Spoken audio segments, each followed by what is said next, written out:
All right, ladies and gentlemen, yes, and we're back with the Dodge Lee Vent Station. I know it has been, oh my gosh, it's been a while. I wanted to review every single race, but honestly, I've kind of been mixed on this year as a whole. Like I've watched most of the races because I haven't been able to see all of them because for some it's not been on the main. Some of the races have just not been on the main channels. I'm talking about the Cup races. And that really frustrates me because, that's something I still look forward to see, especially given the hypothetical I had a few months back about how even number years tend to be the most interesting to me and the most chaotic, in a sense. Like 2022 and 2024 were the absolute, was just the most absolute chaos. I know, last year was chaotic, but, compared to the even number years, especially in the Gen 7 era, Gen 7 era has been especially chaotic in the even number of years. But anyways, probably talk more on that some other time. But just to know that, yeah, I just felt like talking about, what was it? I just feel like talking about what has been going on recently with, I don't know, just NASCAR as a whole. So for starters, let's talk about Alex Bowman, actually, because Alex Bowman, he'd been missing. He was taken out of the car during Coda, which was race 3, by the way. Mid-race, how many races in? I think we're 6 races in? Maybe, are we 7 races in? I don't remember. Point is, about 7 or so races deep into the season, he missed 3 or 4 races just about. And apparently he's been clear for Bristol this weekend, so that's going to be interesting to see. I think someone's walking in. So that'd be interesting to see. And Alex Bowman. So yeah, seeing him back will be interesting. I know people are pretty much done with Bowman, or at least the fan base is kind of done with him, because he's always kind of been the worst performing Hendrick car, and he's not even been that bad. Just compared to what other guys have been, I guess fans are just fed up with him. So, but honestly, Bowman's fine. I don't know. Even though, yeah, he is kind of in the hot seat when you compare him to the Aaron Hendrick guys. Man, he might actually be done. If that's the case, I don't know. I hope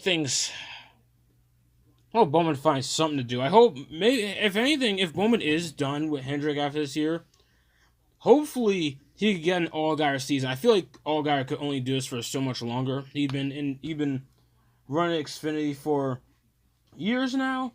I don't know. I don't want to just I don't know. I don't want to just gloom and doom Allgaier, especially when he won a race this year already. So Allgaier's fine right now. But I'm saying if he could have an Allgaier career in Xfinity, then I feel like that could be a way to redeem himself. But at the end of the day, Bowman's never really been one to dominate, kind of like an Allgaier. Bowman's always kind of just shown up, which I think is one of the biggest criticisms that people have had of him. But honestly, at the end of the day, it's if he's able to show up late, he's able to show up late. I don't find that to be a big deal.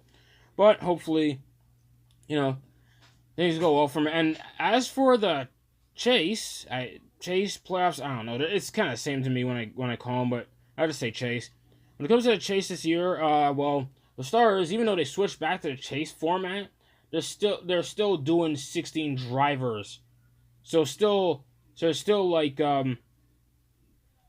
fraction of the playoff system still in effect, still a sniff of it. With there being 16 guys being eligible, I feel like I don't know where Bowman is in points right now, and I'm not gonna look it up in this moment because I still have more to talk about, other topics to talk about at the moment. But Bowman, I think he could. I feel like he could catch up. If I said how Bowman doesn't dominate races, but if he at least lead laps or whatever, if he gets rack up stage points, because some of these guys could get through just by racking up stage points and getting the top 20 or so, possibly, essentially, when you really think about it, how many points they're getting. So that I think it's possible. So see how Bowman does though, regardless. Next, talk about Cleetus McFarland. Apparently, how he was not approved to run the Talladega race. He was not approved by NASCAR to run the Talladega race in the O'Reilly Series. Honestly, given how Truck Series went at Daytona, Yeah, that's for the best. I don't know. I know, like, and people have made these arguments. Like, I watched this guy, Forrest Robin. Why did I forget his name for a moment? Robin's Nest. I look at. I don't know. I check his Facebook and his YouTube. It's a bit different. Name's a bit different depending on where I look. Where you look. How Cleetus McFarland, not Cleetus McFarland. Sorry, Robin saying how the guy, this YouTube channel, Robin's, he was saying how, and it was mainly a YouTube post, but like how Cleetus isn't ready for the series, and honestly, and the way people combat him is so weird, and it's mainly stems from a post Robin's made on somehow how it took this long for Brayton Laster, who's like an ARCA driver who runs for Wayne Peterson. And he's Brayton Laster, it took him this long just to be approved for like truck series races, and yeah, that baffled me too, because at the end of the day, Laster has been in ARCA for years, never really caused any trouble. And yeah, he's off pace all the time, but it's like you're not winning a race in a Wayne Peterson Motorsports equipment. That's never happening. They're straight up there to fill a field. And even then, like, Laster stays out the way. He's not wrecking a bunch. He does what he has to do. And people's arguments are about how Cleetus McFarland draws numbers, like he's drawn for NASCAR, and it's like, is this WWE? Like, I get that certain drivers can draw certain people to watch certain series. That's understandable. That is a thing that happens. But at the end of the day, don't use that as an argument, especially when there's like 40 or so cars on an oval track where there's always stuff happening. It's not like it's IndyCar Formula 1 where it's like there's space to like there's actually space for things to like go somewhere. Like, if you're spinning, there's always a chance of putting someone else, especially in NASCAR when it's mainly ovals. If you're making mistakes out there, there's a good chance there's a higher chance you putting someone else in danger. Which I know NASCAR as a whole is more lax when it comes to licensing, but still, you gotta be aware of that. And Cleetus, the way he runs, these mistakes he's making at certain points, it's kind of concerning. Daytona, with the truck series, I gotta be honest, I would blame him, but it's like, I don't know. Truck series is a weird place to criticize, especially when like people criticize truck series as being a part of the ladder to begin with for these young guys to go. Or then again, Cleetus isn't like 20 or so young, but you know what I mean. People question the truck series being used to like bring guys up the ladder. Heck, there's a reason LeVar Scott skipped trucks entirely and just running full-time in O'Reilly now, because like he's not going to get anything from trucks. It'd be a waste of time. He spent 3 years in ARCA. He does not need to spend a year in trucks at this point. So Wallich was understandable. Like, he spent like 2 years, 2 years part-time in ARCA, but he kept winning a bunch. It's like, what is he going to get from trucks? Like, these young guys are not going to get much. Like, it's not like they can't run in trucks. That's fine. But it's like, overall, if their goal is to get into the Cup Series or have a chance at Cup Series, like, a lot of them just aren't going to get anywhere in trucks. Tyler Ankrum is a prime example of that. Not that I'm saying he'd win a bunch of O'Reilly Series races, but I feel like Ankrum would have a better chance if he just ran in O'Reilly. He's not getting anything with trucks. Tanner Gray isn't really going to get much with trucks. Taylor Gray got nothing. I know he hasn't done much with Joe Gibbs in the O'Reilly Series right now, but like, he still shows some sort of glimmer of hope. But he was not getting anything in Tricon, which is weird because Tricon is a championship-winning team. Corey Heim dominated. But then again, when you look at the rest of the lineup, that might just be an anomaly, but we have to wait and see, because I'm confident Caden Honeycutt can win. Obviously, I don't think he's going to have Corey Heim numbers, but I think Caden Honeycutt can get something done in the truck series in that 11 truck. I think he can do it. I'm confident. I'll still give it. We're only 5 races in. I actually checked the truck series standings early today. Honeycutt's the points leader. Oh, tied for a points leader with Corey Heim, who's running part-time. But yeah, Honeycutt, not counting Heim, Honeycutt's the points leader. So he's on the right track right now. I know we're only 5 races in a truck series, but he's still showing something there. At least he's consistent. Especially with the chase system being a thing now, That's going to be awarded more. Consistency is going to be awarded a lot more. So at least there's that. So I'll give Honeycutt that. I know I just went on this whole little tangent, like going off, but because I was mainly trying to talk about Cleetus. At the end of the day, Cleetus needs to run a full. Here's the verdict. Cleetus needs to run a full year of ARCA. Now I know Frankie Muniz hasn't done much with that full year, or at least Frankie Muniz ran a full year of ARCA. He fell short in the end, but at the end of the day, Jesse Love was just putting really good numbers. And I know it's like Gibbs equipment, but Jesse Love, he's proven himself, even O'Reilly, whatever. Jesse Love's proven himself in no matter what equipment he's been in. Okay. Frankie Muniz fell short, but he was driving for Rhett Jones, which, by the way, Cleetus runs for Rhett Jones whenever he can, whenever he's chosen to. And yeah, so given that, and I know Rhett Jones isn't the best equipment, but hey, just at least run a full year of ARCA. Because that's the thing. Cleetus hasn't run a full year anywhere. And I feel like he's got... I don't know what the deal is with his sponsorship, but I feel like he's got to put something together. And if Cleetus McFarland has that much appeal as everyone puts it out to be, then, hey, fine. I don't know. They got Cleetus got to do something to get sponsors to fund a full year for him, because as it stands now, he's not like